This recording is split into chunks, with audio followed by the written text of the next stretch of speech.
As we all know by now, Grand Theft Auto 5 is re-releasing for the 825th time, or at least it feels like that. The game originally launched in September 2013 on PlayStation 3 and Xbox 360, and went on to be possibly the greatest hit of the past decade, earning more in its first 24 hours than any other video game, and bringing in $1 billion faster than any other video game. Thanks to GTA 5, Rockstar has earned a fortune that would put Scrooge McDuck to shame. The game then released again in November 2014 for PlayStation 4 and Xbox One, bringing with it an array of graphical enhancements as well as UI changes, adding even more absolute anthems to the radio stations in the game, and a first-person mode, among other things.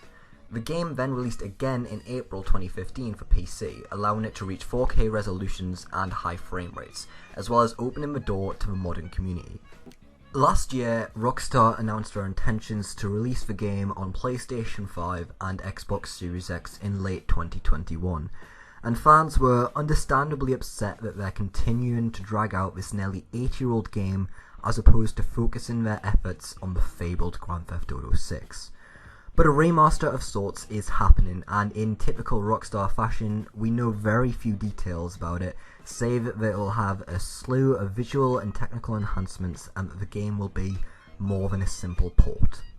The words Rockstar used to describe the game were expanded and enhanced, which suggests we might also see additions to the gameplay as well as improvements to the visuals and technical performance.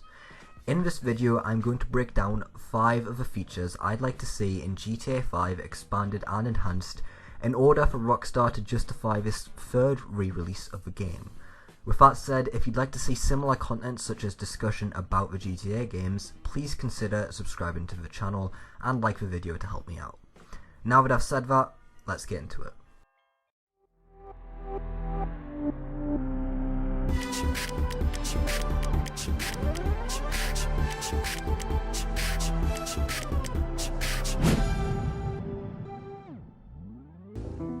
Number 1 is visual and technical enhancements. Let's get the expected stuff out of the way first. Despite possibly being the biggest game of the generation, Rockstar never updated GTA 5 when the PlayStation 4 Pro and Xbox One X released, meaning now is their opportunity to update the game to run at 4K. Rockstar's most recent game, Red Dead Redemption 2, was able to hit the full 3840 by 2160 resolution on Xbox One X without any checkerboarding, so I see no reason why GTA 5 can't do the same on consoles which are pretty much twice as powerful, with the obvious exception of the Xbox Series S, which I expect to run at around 1440p, still making it an improvement over last gen's 1080p. I also expect the game to run at 60fps, which should just be the new standard for games on the new consoles.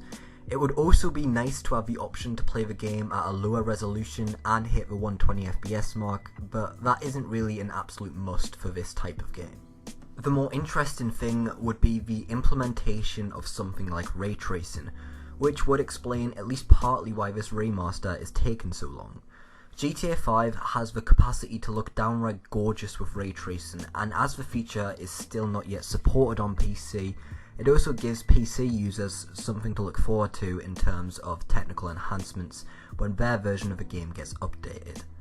However, even the new consoles might struggle to run the game at 4K 60fps with ray tracing, so something similar to Spider-Man Miles Morales would be appreciated, where you get the choice of which two things you would like to prioritize between resolution, performance, and ray tracing.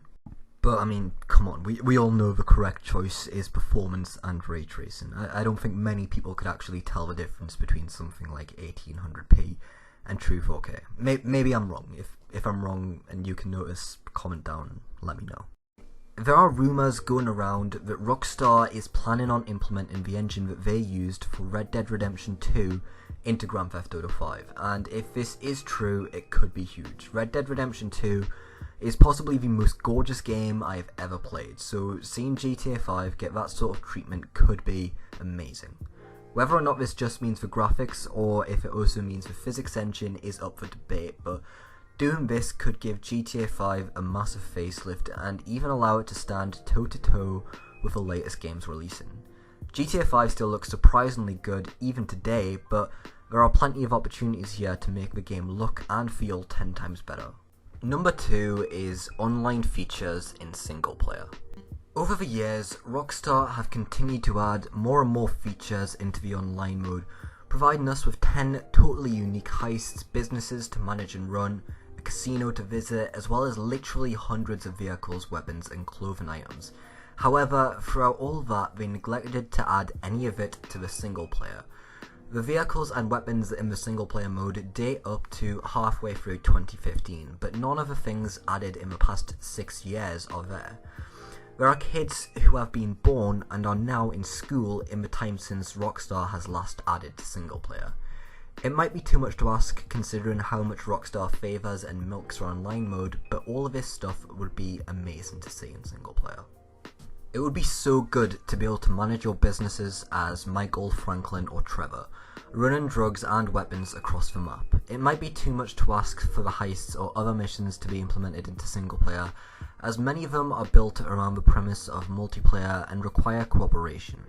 But I don't think it's impossible. It'd simply require a lot of work. But if I could play one of the original heists without having to worry about my random teammate crashing his plane into a mountain, that would be great.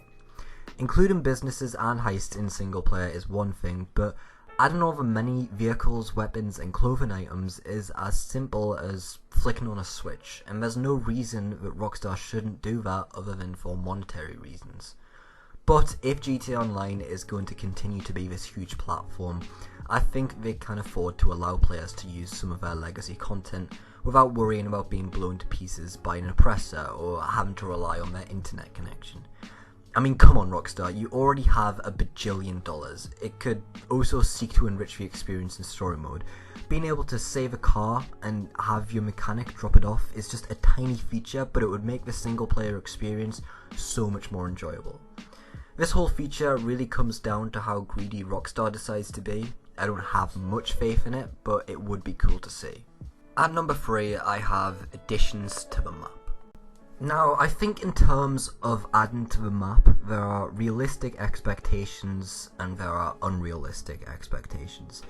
But I'm going to be talking about them both a little bit. It doesn't mean that's what I think will happen, or contrary to what the title says, what needs to happen, but it's still something that I would like to see. I think adding North Yankton to the map would be a simple addition, but something that could add a bit more life to the game and give players a little area to explore when previously they couldn't, because they could only really see it in missions. You could even add a small set of missions there in online, maybe akin to the casino or lowrider missions, or if they really want to be daring, they could add a strangers and freaks mission or two to the single player. But Rockstar, I swear to God, if I get a phone call every 5 minutes asking me to go to North Yankton, I'm going to personally kill whoever's idea it was. And of course, you could also add Cayo Perico to single player, or implement it within the map in online. I'm fairly certain that both the PS5 and Xbox Series consoles have enough processing power and RAM available to display Los Santos and Cayo Perico simultaneously. They could also add another little island akin to Cayo Perico on that sort of scale. Thinking on a bigger scale now, this is, I think, what we all want to happen but never will, is a full-fledged map expansion, whether that be San Fierro or Las Venturas or Liberty City. If I could have one thing added to GTA 5, it would be a map expansion.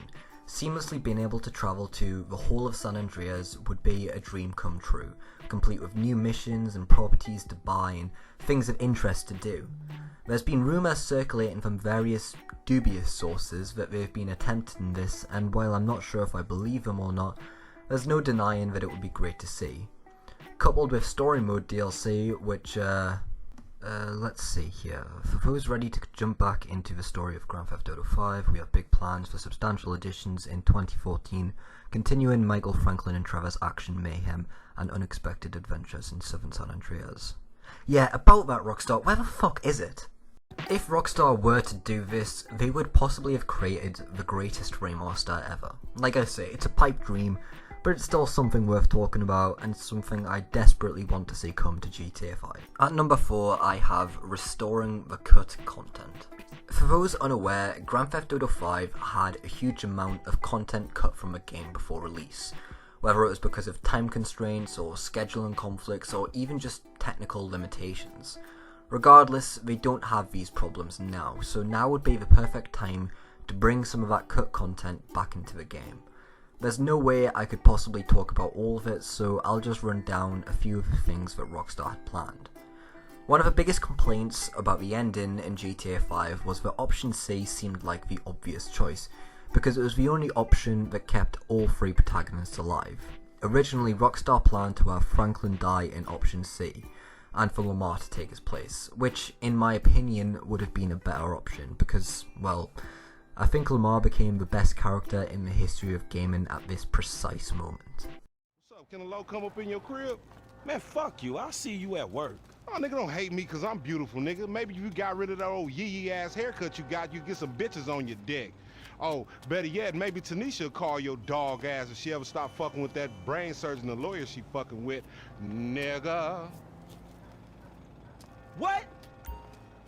In addition to Lamar, fast food restaurants were going to be in the game, 6-star wanted levels, a baseball arena, the Bahama Mamas nightclub, a cut heist which involved Michael and Trevor robbing Martin Madrazo's mansion, basketball, gyms, and a variety of cut songs and radio stations. We can assume that Rockstar most likely still has a lot of these assets, and they'd be a lot easier to restore than to just simply make new content entirely, and all this would add greatly to both the single player and online modes in order to keep them fresh. And finally, at number 5, I have a free upgrade for PS4 and Xbox One players. Now, I think this is the most important thing of all. One of the greatest things to come so far out of this new generation of consoles is the fact that for most titles, you can upgrade for free to the enhanced version of a game when you play it on one of the newer consoles. It's a new attitude that's extremely consumer friendly and keeping in line with how it works on PC, where you can buy a game and when you upgrade your PC or buy a new one, you get the graphical improvements of that game with no additional cost.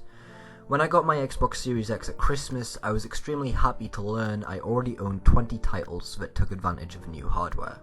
This is something Rockstar needs to do. Companies such as CD Projekt Red are delivering their remaster for The Witcher 3 with ray tracing at no additional cost, and players have already paid for this game twice, as Grand Theft Auto 5 is now a game that spans 3 console generations. It's so old that when the game came out, hipsters were still doing that weird finger mustache thing. To charge players the full $60 or even $70 again is completely unreasonable. The only way, in my opinion, they could justify that would be adding Las Venturas and San Fierro to the game, as well as including a pot of gold and a foot massage from Dan Houser himself. Even if we get the option to pay $10 to $20 for an upgrade, it wouldn't be ideal, but it would be better than having to pay for the whole game again. I'm pretty confident that if Rockstar does charge $70, they're going to receive some serious backlash. But if any company can survive backlash, it's Rockstar. Pretty much every mainstream media outlet has tried to end their existence at one point or another. I guess we'll just have to wait and see. Well guys, those are the 5 things that I want to see in the PS5 and Xbox Series X versions of Grand Theft Auto 5. Thanks so much for watching the video. As I said, I do make lots of similar content about the whole gaming industry, not just GTA, so if that does interest you, the subscribe button's down below, and I'd appreciate it if you'd like the video if you enjoyed it. Also, feel free to leave a comment telling me what sort of features you'd like to see in the next gen version of GTA 5. With that said, thanks again guys, and I'll see you in the next one.